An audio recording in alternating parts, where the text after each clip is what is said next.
गणना को लेकर सुप्रीम कोर्ट में आज सुनवाई होगी। आंकड़ा रिलीज करने पर जताई गई आपत्ति। आपको बता दें कि 2 अक्टूबर को सरकार ने जारी किया था डेटा। याचिकाकर्ता ने रिपोर्ट प्रकाशित करने पर सवाल उठाए। सर्वे रिपोर्ट पेश करने के खिलाफ दायर की थी याचिका।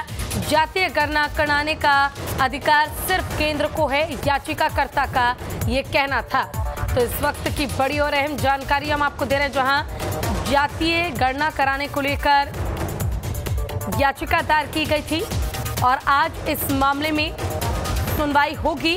हालांकि बिहार सरकार की तरफ से 2 अक्टूबर को जो आंकड़ा है वो पेश किया गया था और आंकड़ा पेश होने के बाद अब इस मामले में आज जब सुनवाई होगी तो देखना होगा कि जो आरोप लगाया गया है गलत तरीके से जातियों को संख्यित करने का, उस पर आखिर क्या रुख नजर आता है।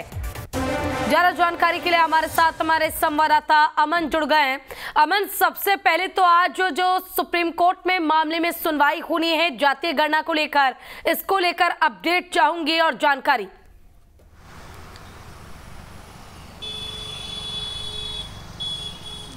जी बिल्कुल पूजा, आपको बता दूं कि सुप्रीम कोर्ट में जातीय गणना को लेके सुनवाई होनी है।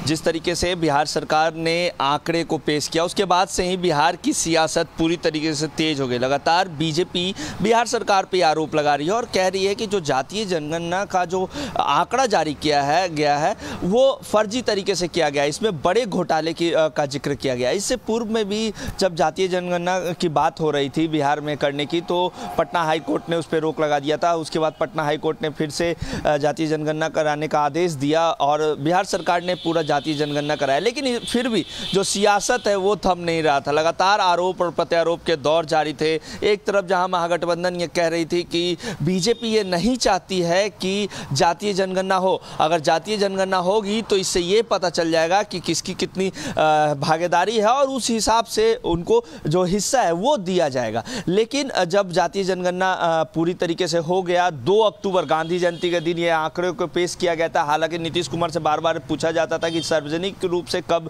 ये आंकड़ा किया जाएगा, तो नीतीश कुमार ने उस दिन भी एक बयान दिया था और कहा था कि जल्द ही जो आंकड़े हैं वो सार्वजनिक कर दिए जाएंगे। इस पे जो लोग हैं वो काम कर रहे हैं। लेकिन ठीक दोपहर में आंकड़े भी सार्वजनिक कर दिए गए। उसके बाद से जो सियासत है वो लगातार होने लगी, लगातार जो बयानबाजी है वो होने लगी। इस आंकड़ों को गलत बताते हुए बीजेपी लगातार बिहार सरकार पर आरोप लगाते हुए अब सुप्रीम कोर्ट में भी सुनवाई होनी है। हालांकि सुप्रीम कोर्ट ने 6 अक्टूबर का समय दिया था और कहा था कि जब दलीलें सुनी जाएगी दोनों पक्षों की तरफ से तब इस पे कोई फैसला लिया जाएगा। और आज जब सुप्रीम कोर्ट में इस पे सुनवाई होगी, याचिकाकर्ताओं की तरफ से तमाम दलील रखी जाएगी। लगातार सरकार पर दबाव बनाया जा रहा था कि जो रिपोर्ट तैयार की गई है उसे सार्वजनिक किया जाए। उसके बाद जब सार्वजनिक कर दिया गया रिपोर्ट तो उसी पर सवाल खड़े होने लगे।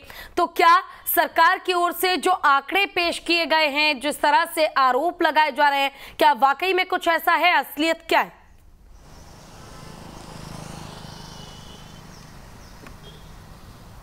जी बिल्कुल पूजा, जिस तरीके से आपने सवाल पूछा बिल्कुल सही बात है कि सरकार के तरफ को लगातार ये दबाव बनाया जा रहा था कि आप आंकड़ों को सार्वजनिक करें।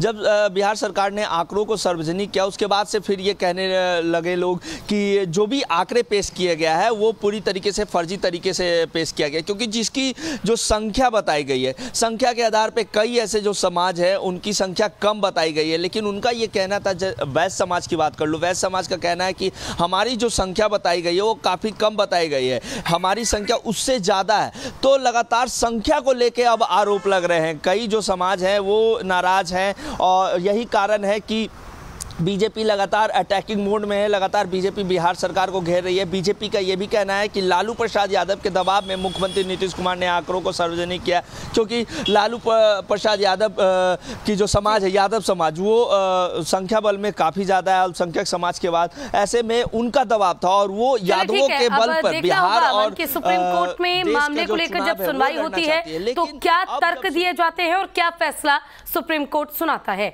फिलहाल शुक्रिया आपका इस तमाम जानकारी के लिए। आप हमारे साथ बने रहिएगा, आगे भी आपसे अपडेट